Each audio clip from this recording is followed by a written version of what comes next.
Start. అక్కడ వినయ్ అన్న Sumo squat చేస్తుండు, దాన్ని కరెక్షన్ చేద్దాం, దానికి అడ్వాంటేజ్ అండ్ డిసడ్వాంటేజ్ అని నేర్పిద్దాం సుమో. అన్నా ఒక్క నిమిషం అవ్వ. ఏం చేస్తున్నావు అన్న? అసలు యాక్చువల్లీ సుమో స్క్వాట్ అంటే ఏంది, ఎట్లా చేయాలి ఫస్ట్ తెలుసుకో. అట్లా కాదన్న, అంత వైడ్ పెట్టద్దు. హ్యామ్స్ట్రింగ్, ఇన్నర్ థైస్, గ్లూట్స్ని ట్రైన్ చేయడానికి మనం సుమో స్క్వాట్ చేస్తాం. దాని లోవర్ బ్యాక్ కూడా కొంచెం ఎంగేజ్ అవుతుంది. కరెక్ట్ ఫార్మాట్ తెలుసుకుందాం ఫస్ట్. చూడు, మెయిన్ ఫస్ట్ కొంచెం వైట్ చేయి. ఎస్, కొంచెం దగ్గర చేసుకో. నార్మల్ ఇది షోల్డర్ డిస్టెన్స్. ఓకే, దీనికి ఇంకా ఈ డిస్టెన్స్లో పెట్టుకో.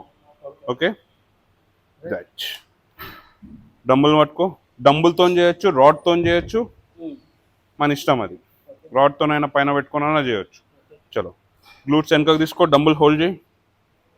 ఎస్, గ్లూట్స్ వెనకకు ఉండాలి. ఎస్, నీ ముందుకు రావద్దు. గ్లూట్స్ మూమెంట్ ఎక్కువ ఉండాలి దీంట్లో. నీ ముందుకు వచ్చింది అనుకో, నీ పైన ప్రెషర్ పడుతుంది. కంప్లీట్ గ్లూట్స్ ఎంత వెనకకు చేస్తే అంత మజా వస్తుంది మనకు హ్యామ్స్ట్రింగ్లో. కమాన్, కంటిన్యూ. బాడీ బెండ్ చేయొద్దు, బాడీ స్టిఫ్ పెట్టు. పర్ఫెక్ట్. కింది పోని. నైస్. ఇది కావాల్సింది మనకి. ఇప్పుడు మజిల్ ఎంగేజ్ అవుతుందా అన్న? అవుతుందన్న. రైట్. చిన్నగుంటుందన్న.